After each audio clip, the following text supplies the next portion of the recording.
혹시 여러분 의심해 본 적 없으신가요? 내가 믿는 하나님이 진짜 하나님 맞을까? 내가 정말로 바른 하나님을 갖고 있는 걸까? 이런 의심 혹시 해보신 적 있나요? 여러분들은 훌륭하신 분들이라 전혀 그런 적이 없는데요 하는 얼굴 표정으로 하시죠. 제가 청년 때요 저희 전도사님 저에게 그런 어떤 말을 물어봤냐면 문선생 혹시 이단들이 말하는 하나님이 진짜고 우리가 믿는 하나님이 가짜라고 생각해 본 적은 없어? 한 번도 그런 생각 해본 적이 없어요.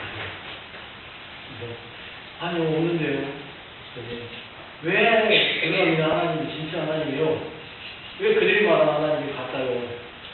물어보더라고요. 그래서 뭐 딱히 뭐라고 대답하기가 참 애매해서 가만히 있었어요. 그랬더니 전사님이 이렇게 대답하더라고요. 역사가 증명한다. 이단이요 300년을 넘어간 적이 없대요. 이단의 역사가 길어야 300년만 돼요. 가만히 생각해보니까 맞습니다. 지금요 이단 중에서 제일 길게 가고 있는 이단은 역사가 길어봤자 100년? 여호와 증인이 1910 몇 년에 시작됐다고 하니까 100년 정도. 여러분 그 외에는요 다 중간에 다 무너졌어요. 그것만 봐도 우리 하나님이 참 하나님이라는 거죠. 다른 종교는 어떠냐? 제가 감히 다른 종교에 대해서 폄하하려고 하는 건 아니고요.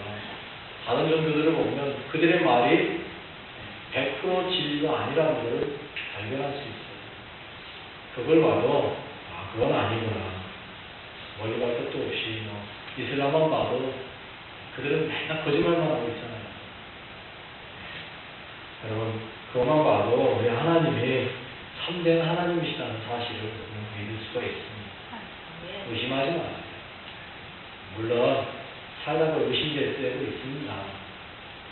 의심도 해봐야 됩니다. 그러나 여러분이 의심하는 것으로 넘어지지 않기를 바라겠습니다. 넘어지지 않는 만큼만 의심하세요. 그리고 그 의심이 더 큰 믿음으로 나아가게 되길 바라겠습니다. 우리가 방금 말한 것처럼 우리 사람이요 믿는다는 것 쉬운 건 아닙니다. 또 사람이 믿는 것은요 거짓될 수도 있어요. 우리가 정말로 믿는다고 말하는데 거짓일 수 있다고 해요. 제대로 믿지 못할 때가 있다는 거죠. 이게 문제가 되는 거예요. 우리가 하나님을 믿는다라고 하면서 거짓된 믿음 가지고 있는 것 이게 큰 문제예요. 가장 심각한 문제는 뭔지 아십니까? 교회 안에 우상을 섬기는 거예요. 교회 안에 우상을 무슨 교회 안에 우상이 있냐라고 말하는지 모르지만 여러분 교회 안에 우상이 얼마나 많은지 몰라요. 여러분 이 교회 안에 우상이 무너져야만 돼요.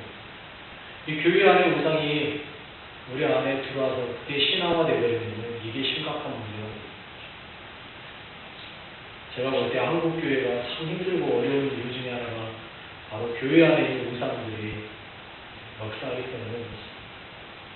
어떤 교회는 목사님, 담임 목사님이 우상이 되어버렸다. 그래서 그 목사님 말이 무조건 진리고요. 하나님 말씀이 별로 중요하지 않아요. 어떤 교회는 장로님 우상 되어버린 교회도 있고요. 어떤 교회는 그 교회에서 만들어놓은 법 자체가 그냥 우상이 되어버리기도 하고. 여러분 심각한 이야기예요. 그건 잘못된 겁니다. 우리가 다른 건 다 놔두고요. 하나님 말씀에서 어긋나면 그거는 우상이라고 여기시면 돼요. 하나님 말씀에서 벗어나면 그건 잘못된 거라고 여기시면 돼요. 여기서 있는 목사가 아무리 말을 열심히 하고 여러분들에게 큰 소리를 막 쳤어도요. 성경에서 하는 말씀하고 조금이라도 벗어났으면요. 그건 제가 틀린 거예요. 목사가 잘못한 여러분 말씀에서 벗어나지 않길 바라겠습니다. 여러분 그런 경우가 있었어요. 북이스라엘에 여로보암이요 북이스라엘로 나눠지고 나서 하나님을 믿겠다고 예루살렘 성전으로 내려가면 어떡할까? 그러다가 자기가 왕위에서 쫓겨나면 어떡하나 고민이 되기 시작했어요. 그래서 만든 게 뭐예요? 금송아지 우상을 두 개 만들었어요. 하나를 남쪽 베델에다 세우고 하나를 북쪽 단에다 세웠어요. 그리고 하는 말이 뭐라 그러니까 이 금송아지가 우리를 인도해 계신 하나님이시다라고 선포를 했어요. 그 말이에요. 백성들이 무심하지 않아요. 왕의 말이요. 아멘 해버렸어요. 물론 그 말이 틀렸다고 말하는 사람도 있었어요. 그 말이 틀렸다고 주장했던 사람들은 다 짐 싸들고 남유다로 내려와 버렸어요. 북이스라엘이 남아있지 않았다는 거예요. 남유다로 다 내려와 버렸어요.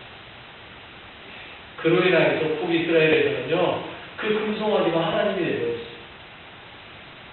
그리고 그들은 그 금송아지에게 절하고 그 금송아지를 숨기면서 그들은 하나님 떠났다라고 여긴 적이 한 번도 없어요.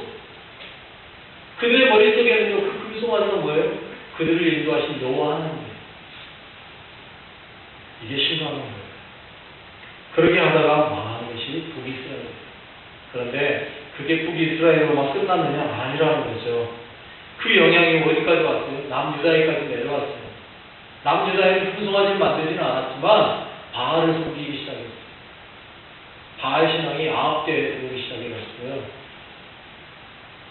그 바알 신앙에 대한 이야기를 하면 또 한 시간을 또 써야 되니까 그 이야기 넘어가고 어찌됐건 남유다에 바알 신앙이 들어와서 하나님을 숨기는 것이 없어져 버렸어요.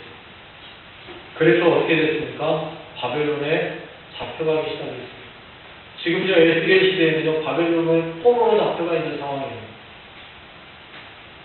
1차 포로로 잡혀가서요. 지금 지난 시간에도 말씀드렸듯이 에스겔이 1차 포로로 잡혀간 사람이에요.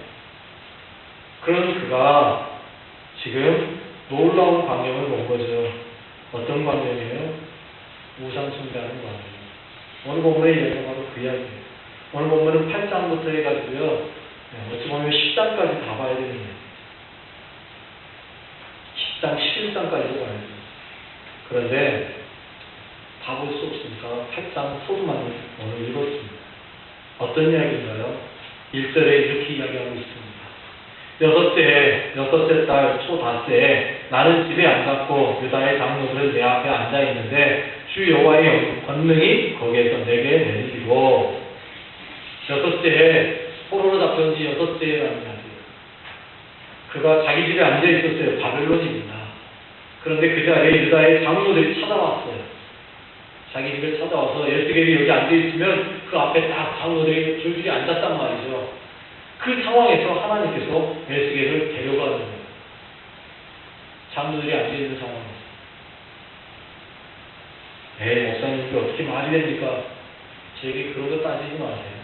하나님은 시간도 초월하고 공간도 초월하시는 분이에요. 그걸 저에게 따지려고 하시면 이제 그분은 이제 저에게 와서 따로 공부하셔야 돼요.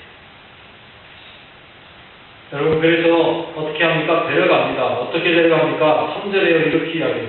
그가 손 같은 것을 펴서 내 머리털 한 모습을 잡으며 주의 영이 나를 들어 천지 사이로 올리시고 하나님의 환상 가운데 나를 이끌어 예루살렘으로 가서 안뜰로 들어가는 북향한 문에 이르시니 거기에는 질투의 우상, 곧 질투를 일어나게 하는 우상의 자리가 있는 곳이다.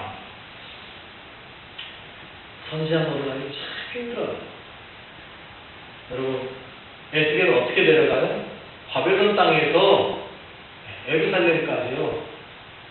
나중에 여러분 집에 가시기 전에 지도를 한번 봐보세요. 이란 땅에서 이스라엘 땅까지예요. 머리를 딱 잡아가지고 끄집어 가는 거예요. 머리털 한 모습을 잡았다 라고 이야기하는데 쉽게 말하면 우리 전라도말로 합시다. 머리끄댕이 잡아 땡긴 거예요. 선지자는 그렇게 힘들어요. 머리끄댕이를 잡혀가는 데 가는 거예요. 그리고 어디까지 갔어요? 예루살렘까지 갔어요. 갔는데 가서 딱 하나님이 내려주는데 어디예요? 우상이 있는 거예요. 안뜰이에요. 어디 안뜰이에요? 예루살렘 성전 안뜰이에요. 예루살렘 성전의 안뜰로 들어갔어요. 그것도 어디로요? 복향한 문 있는 데로 갔어요. 그런데 거기 뭐가 있었다? 질투의 우상이 있었다. 질투. 질투의 우상이라는 말은 무슨 말이다? 하나님을 질투하게 만드는 우상이 거기 있었다라는 거예요. 여러분, 여기가 어디인지 다시 말씀드릴게요. 어디라고요? 성전 안뜰이에요. 하나님의 성전 안뜰에 어떻게 우상이 들어옵니까? 우리말로 하면요, 교회 안에 지금 우상 들어와 있는 거예요. 여기에다가 저 배관자에 있는 반짝반짝한 그거 하나 딱 갖다 놓은 거예요. 여러분 그거 여기 딱 갖다 놓았다 하면 여러분 어떻게 하실 거예요? 바로 들어서 지금 던져버릴 거예요. 여기 계신 분들 중에 누군가 한 명은 보자마자 와가지고 씹어서 던져버릴 거예요. 이따오게 여기 들어있는. 그런데 지금 그렇게 수가 있는 거예요.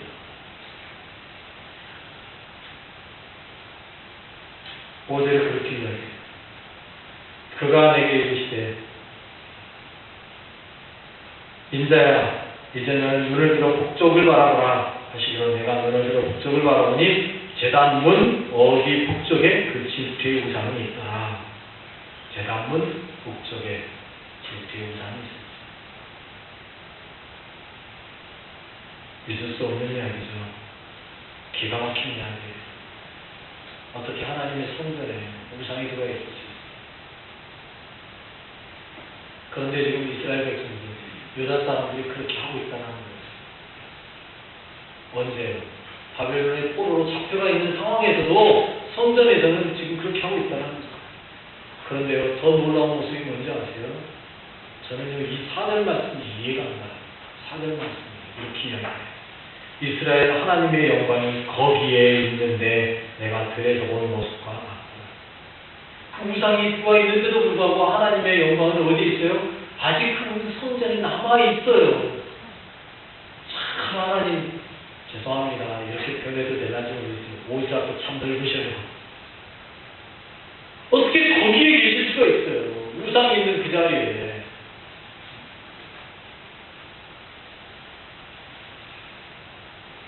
죄송합니다. 저는 아직 밴댕이 속인지 몰라서요. 기차를 타고 가다가 내 앞자리에 줄만 앉아있어서 되게 기분 나쁘더라고요. 번쩍이는 머리만 봐도요, 나는 되게 기분이 안 좋더라고요. 우리 흔히 하는 말로 죄송한 것 없네. 저는 그런 마음이 들더라고요. 죄송하지만. 아직 속이 밴댕이가 들을지 모르겠지만.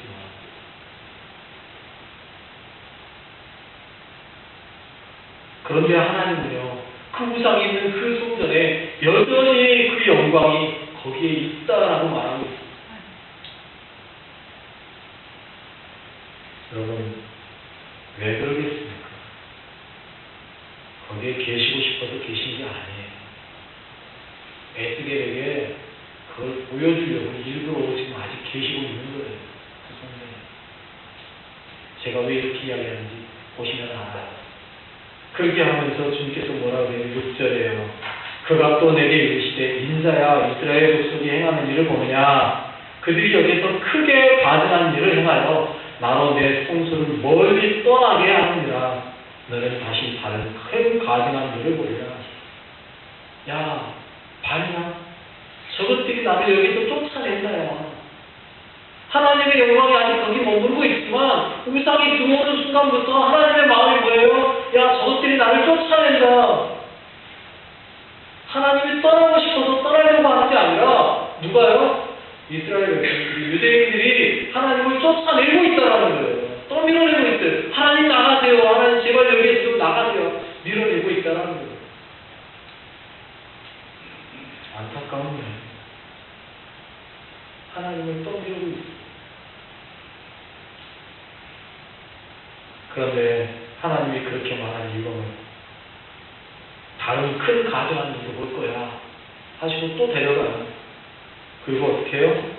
10절 말씀. 내가 들어가 보니 각양 곤충과 가증한 짐승과 이스라엘 족속의 모든 우상을 그 사방 벽에 그렸고, 담이 하나 있어서 그 담에 이렇게 구덩이가 하나 파져 있어서 그 구멍을 통해서 밀고 들어가 봤더니 문이 하나 있어요. 그 문 안으로 열고 들어가 봤더니 그 안에 곤충 그림, 가증한 짐승 그림, 또 우상의 그림들이 다 사방에 다 그려져 있는 거예요. 여러분, 담 안으로 들어갔다라는 말은 지금 어디로 들어간 거예요, 이제? 성전 뜰에서 성전 안으로 들어간 거예요. 그런데 들어가 봤더니 방이 있는데 그 방 안에 모든 벽에 하나님의 가증히 여기는 것들이 다 그려져 있더라는 거지. 그런데 거기에는 이스라엘 장로 70명이 향로를 들고 향연과 함께 제사를 들고 앉아있더라는 거죠. 가능한 이야기입니까? 그러면서 뭐라고 말하는지 아세요? 그들의 말이에요. 12장 하반절입니까? 이렇게. 그들이 이르기를 여호와께서 우리를 보지 아니하시며 여호와께서 이 땅을 버리셨다. 하나님께서 보지 않고 하나님이 우리를 버렸어 라고 말한다는 거예요. 여러분, 하나님 말씀은 뭐예요? 그들이 나를 떠밀어 버렸어. 그들이 나를 이 성전에서 나를 쫓고 있어 라고 말하는데 사람들 말은 뭐라고 그래요? 하나님이 보지 않아. 하나님이 우리를 버렸어 라고 말하고 있어요. 여러분, 분명히 아시기 바랍니다. 하나님은 절대 우리를 먼저 버리신 적이 없습니다. 하나님은 절대 우리를 먼저 버리시지 않습니다. 누가 버려요? 사람이 버려요. 우리가 버린다고. 하나님은 내버린다고요. 하나님을 떠밀어낸다고요. 하나님은 그게 너무 속상한 거예요. 하나님은 그게 너무 마음 아픈 거예요. 그래서 어찌나 답답하든지 바벨론 땅에 있는 에스겔의 머리끄댕이를 잡아서 땡겨가지고 데리고 와서 너 좀 봐봐. 너 좀 봐봐. 어떤 이야기입니까? 너라도 내 마음을 좀 알아줬으면 좋겠다. 이 이야기입니다. 얼마나 답답하면 하나님께서 그 바벨론 땅에 있는 에스겔의 머리끄댕이를 잡아다가 댕겨놓고 데리고 와서 너 좀 봐봐. 내 심정이 어떤지 한번 봐봐. 하나님의 마음 아픈 이야기가 느껴지지 않습니까? 하나님의 그 눈물을 흘리시는 그 눈물이 느껴지지 않습니까? 얼마나 속상하며 얼마나 가슴이 아프면 하나님이 에스겔을 데려다가 그렇게 하시겠어요. 그런데 이뿐이 아니더라는 거죠. 이뿐이 아닌 14절에 그가 또 나를 데리고 여호와의 전으로 들어가는 북문에 이르기로 보니 거기에 여인들이 앉아 밤무스를 위하여 애곡하더라. 다시 북쪽문으로 왔어요. 그런데 거기에 여인들이 앉아서 울고 있어요. 그런데 왜 울어요? 밤무스 때문에. 밤무스는 바벨론의 신입니다. 글쎄요, 그들이 왜 밤무스를 섬기게 됐는지 정확하게 알 수는 없지만 제 추측이에요. 아마도 하나님을 이기고 바벨론이 유다를 이겼으니까 하나님보다 밤무스가 더 강하다고 여겼는지 모르겠어요. 그래서 밤무스를 믿기 시작했는지 모르겠어요. 그런데 왜 애곡해요? 밤무스의 신화는요, 그겁니다. 그가 죽고 부활했다라고 이야기해요. 계절이거든요. 겨울이 되면 모든 생물들이 다 죽잖아요. 그렇죠? 그리고 봄이 되면 다시 살아나는 거죠. 그것처럼 밤무스가 그렇게 된다고 여긴 거예요. 그래서 죽고 살고를 반복하는 거죠. 그러니까 죽었을 때는 애곡하는 거예요. 여러분, 그래서 밤무스를 위해서 지금 애곡하는 거예요. 밤무스가 지금 죽은 기간입니다. 그래서 애곡하고 있는 걸 보는 거예요. 답답하죠. 하나님의 성전에서 밤무스를 위해서 울고 있는 그들의 모습을 보면서 얼마나 답답하겠어요. 거기에서 또 끝이 아니더라고요. 16절에요. 그가 또 나를 데리고 여호와의 성전 안뜰에 들어가시니라. 보라, 여호와의 성전 문 곧 현관과 제단 사이에서 약 25명이 여호와의 성전을 등지고 낯을 동쪽으로 향하여 동쪽 태양에게 예배하더라. 북쪽 안뜰로 들어갔다가 이제 동쪽 안뜰로 나왔어요. 그리고 현관과 제단 사이, 무슨 말입니까? 번제단이 있고요. 그리고 성전 문이 있죠. 그 번제단과 성전 사이, 거기에 여인들이 사람들이 25명 정도 있는데 아예 이제 뭐 하고 있어요? 성전을 등지고 있어요. 이제 성전도 필요 없다는 거예요. 성전을 등지고 동쪽의 태양을 향해서 예배하고 있습니다. 하나님을 이제 완전히 등져버린 거죠. 하나님이 이제 버려지는 거예요. 그들에게는 이제 하나님보다 더 중요한 게 뭐예요? 태양이에요. 태양을 섬기는 거죠. 여러분, 그러면서 그들의 입술로 뭐라고 말해요? 하나님이 버렸다는 거예요. 하나님이 버렸어요. 여러분, 하나님의 입장에서 답답하겠어요? 안 하겠어요? 얼마나 답답하시겠어요? 얼마나 속상하시겠어요? 그래서 하나님이 이제 아니라는 거죠. 나 더 이상 덕볼 보기 싫다라는 거예요. 그래서 하나님께서 벌을 내리시는데 어떻게 하시는지 9장 5절로 6절에 이렇게 이야기해요. 그들에 대하여 내 귀에 이르시되 너희는 그를 따라 성읍 중에 다니며 불쌍히 여기지 말며 긍휼을 베풀지 말고 서서 늙은 자와 젊은 자와 소녀와 어린이와 여자를 다 죽이되 이마에 표 있는 자에게는 가까이 하지 말라. 내 성수에서 시작할지니라 하시네. 그들이 성전 앞에 있는 늙은 자들로부터 시작하더라. 하나님이요 천사들 불러요. 그리고요 말합니다. 첫 번째 천사에게 야 그래도 이 안에 하나님을 숨기는 자 나를 믿는 자는 이마에 표시해. 그리고 표시가 없는 자들은 죽여. 다 죽이는데 여기에서부터 시작해. 어디서부터? 성전에서부터 시작해. 여러분 분명히 아시기 바랍니다. 언젠가 하나님이요 불쌍히 여기는 그때가 끝날 때가 와요. 우리를 긍휼히 여기는 것이 끝날 때가 온다고요. 그때는요 하나님이 이마에 표를 합니다. 어떤 사람에게요? 하나님을 진실로 믿는 사람입니다. 우리는 이마에 표 받았다 그러면 무조건 생각나는 게 666만 생각하는. 아니요. 666보다 더 중요한 게 있어요. 하나님에 대한 믿음의 표를 받으셔야 돼요. 그 표가 없는 사람들은 다 뭐하는 거예요? 죽는 거예요. 이제. 어디에서부터 시작해요? 성전에서부터 시작해요. 누구부터요? 늙은 자들부터. 죄송합니다. 저보다 나이 많으신 분들부터 시작해요. 그런데 여기 계신 분들은 걱정할 필요 없어요. 왜? 다 뭐 할 거니까? 이마에 다 표 받을 거니까. 그런 확신이 있으면 안 되죠. 여러분, 하나님의 저주가 시작되는 거예요. 하나님의 징계가 시작되는 거예요. 그런데 그 징계의 시작이 어디에서부터요? 성전에서부터. 성전에서부터. 하나님의 집이라고 불리던 그곳에서부터 징계가 시작되는 거예요. 그리고 그 징계가 뭔지 아세요? 다른 거 없어요. 그 징계는요, 10장 18절이에요. 이렇게 말하죠. 여호와의 영광이 성전 문지방을 떠나서 그릇들 위에 머무르니 여호와의 영광이 떠나가는 거예요. 하나님의 영광이 사라지는 거죠. 이게 가장 큰 저주예요.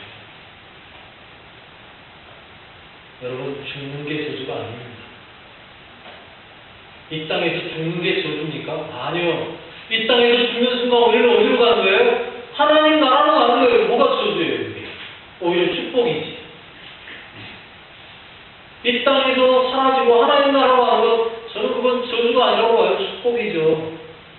하나님 나라에서 영원히 하나님과 함께 즐겁게 살 건데요. 그게 왜 저주예요? 복이지. 뭐가 저주냐면 하나님이 떠나가는 게 저주예요. 하나님이 없어지는 거예요. 우리 안에 하나님이 계시지 않는 거예요. 이게 저주예요. 하나님께서 영원히 떠나가시면 그보다 더 큰 저주가 없는 거예요. 그래서 성전 문지방을 떠나가시는 거죠. 떠나가서 어디로까지 간지 아세요? 11장 23절에 보면요. 여호와의 영광이 성읍 가운데서부터 올라가 성읍 동쪽 산에 머무르고 성읍 동쪽 산에까지. 성읍 동쪽 산이 어디냐면요. 여러분들 다 아는 곳이에요. 예수님께서 죽으시기 전에 겟세마네 동산에서 기도하시잖아요. 그 겟세마네 동산이 바로 이 성읍 동쪽 산이에요. 겟세마네 동산이 있는 자리가 바로 그 산이에요. 감람산이에요. 그 산이 어떤 곳이에요? 예수님께서 승천하신 곳이에요. 성경에 그냥 예수님이 감람산 가서 무조건 승천하고 그러지 않아요. 이유가 다 있어요. 하나님의 거룩한 영광이 어디에 머물렀다고요? 그 감람산으로 올라가서 거기에 머물러 계셨더라고요. 그래서 그곳에 가서 예수님도 기도했고요. 그래서 그곳에서 예수님도 승천하셨던 거고요. 여러분, 가장 큰 징계는 다른 게 아니에요. 하나님이 성전에서 떠나가는 거예요. 이제 우리로 봅시다. 우리 자신을 한번 돌아보십시오. 우리는 과연 어떤 사람인가? 여러분들 혹시 오늘 이야기했던 이 이스라엘 백성들, 우상 숭배하는 그들과 여러분은 공통점이 없나요? 여러분 교회 와서 그렇게 눈물을 흘리며 기도했던 그 기도의 제목들이 혹시 정말 하나님의 그 아픔과 하나님의 그 은혜에 감격해서 우는 눈물이었나요? 아니면 자녀 때문에 눈물을 흘리고 내 건강 문제로 눈물을 흘리고 내 문제 때문에 눈물을 더 많이 흘리셨나요? 잠못 위에 애고간 것이나 자녀나 나를 위해서 우는 것이나 뭐가 다른 거예요? 그러지 말라는 이야기는 아니에요. 때로는 그렇게 울기도 하면서 하나님 앞에 눈물을 지으며 기도해야 될 필요도 있어요. 그런데 그게 주가 되면 안 된다는 거예요. 혹시 여러분들도 하나님이 아닌 다른 것들을 여러분의 마음의 성전에 하나님이 아닌 다른 그 무엇인가를 담아놓고 있지는 않습니까? 그렇다면 하나님 앞에 회개하셔야 된다는 거예요. 여러분 에스겔에게 왜 그거 보여줬겠습니까? 그것도 장로들이 에스겔 앞에 딱 앉아있을 때 하필 그걸 왜 보여줬을까요? 에스겔은요 그걸 보고 와서요 장로들이 그 이야기 다 해줘요. 야 예루살렘에 세상에 이렇고 있더라. 너희들 회개해야 돼. 라는 이야기 해주는 거예요. 바벨론의 포로 잡혀있는 그들이. 그것만 회개하기 위해서 에스겔을 보여준 거예요. 여러분 오늘 이 시간에 왜 우리가 이 본문을 가지고 말씀하겠습니까? 우리는 자신을 돌아보고 하나님 앞에 회개할 수 있으면 회개하라는 이야기예요. 왜? 그리할 때 하나님이 뭐 하시겠다는 거예요? 용서하시겠다는 거예요. 회개하지 않으니까 그런다는 이야기예요. 그러면서 한다는 이야기가 뭐라고 말해요? 하나님이 나를 안 돌봐줘요. 하나님이 나를 안 지켜주세요. 하나님이 나를 버린 것 같아요. 아니요. 하나님은 절대 우리를 먼저 버린 적이 없습니다. 미국의 유명한 작가 한 분이 있어요. 그분이 책을 하나 썼는데 책 제목이 뭔지 아세요? 하나님 당신께 실망이 있습니다. 그래서 내용을 한번 읽어봤어요. 뭐 때문에 실망했나 쭉 읽어봤더니 결론은 뭔지 아세요? 하나님에게 실망한 게 아니고요. 결국은 자기의 죄 문제라는 거죠. 자기 잘못이라는 거예요. 그러고 나서 쓴 책이 하나님 당신께 실망했습니다. 왜? 그래야 사람들이 혹해서 보니까. 여러분 혹시 하나님 당신께 실망했습니까? 하나님께 실망하지 마시고요. 여러분 자신에게 실망하십시오. 여러분의 죄 때문이에요. 우리 이 시간에 다시 한번